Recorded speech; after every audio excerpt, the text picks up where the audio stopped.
Yo, idol! Mukbang! Salamat sa iyo, RG Cruz. Ha?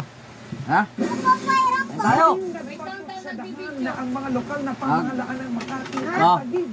Tungkol naman ito ngayon sa paglilipat ng mga health facility gaya ng ospital ng Makati To. at mga barangay health centers. Nagpapatrol, Robert Mano. Kung dati, mga paaralan sa Epo Barangay sa nilagyan ng mga tarpaulin para sabihin pag-aari ito ng Makati City, ngayon, mayroon na rin ganitong tarpaulin ng mga health center ng Embo Barangays at maging ang ospital ng Makati o OSMAC. Kabilang si Nanay Annalise na kabila kanina sa health center sa East Rembo. Pumila siya para sa libreng insulin ng asawa. 5 taon na rin anyang libre ang dialysis ng asawa sa OSMAC. Ang ikinalulungkot niya ngayong nalipat na sila sa Taguig. Hindi tiyak kung may pagpapatuloy ang libreng dialysis ng asawa. Kaya kailangan talaga namin ng pre-dialysis ng asawa ko.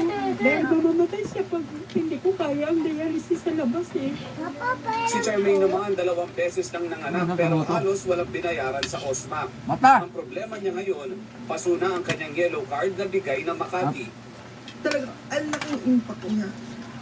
Kasi, hindi namin alam kung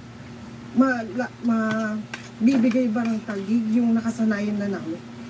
Nitong weekend, nagpatutsadahan ang Makati at Taguig. Inakusahan ng Makati LGU ang Taguig na ibinasura ang panukalang kasunduan para sa paglilipat ng datos, serbisyo at maging health facilities na nasa Embo Barangays na sakop ng desisyon ng Korte Suprema. Sabi ni Makati City Administrator Claro Certeza, iminungkahi nila ang isang Memorandum of Agreement sakop ang 8 barangay health centers at maging sa ospital ng Makati.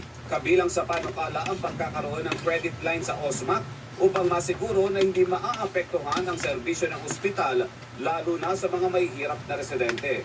Pero tumanggi umano si Taguig Mayor Lani Cayetano at binigyan diin ang direktiba ni Health Secretary Teodoro Herbosa na siya ang mamumuno sa pag-uusap. Dagdag pa ni Certeza, tumanggi rin si Cayetano na upahan o bilhin ng mga lupa at gusali ng 8 health centers na na-appraise na ng Commission on Audit.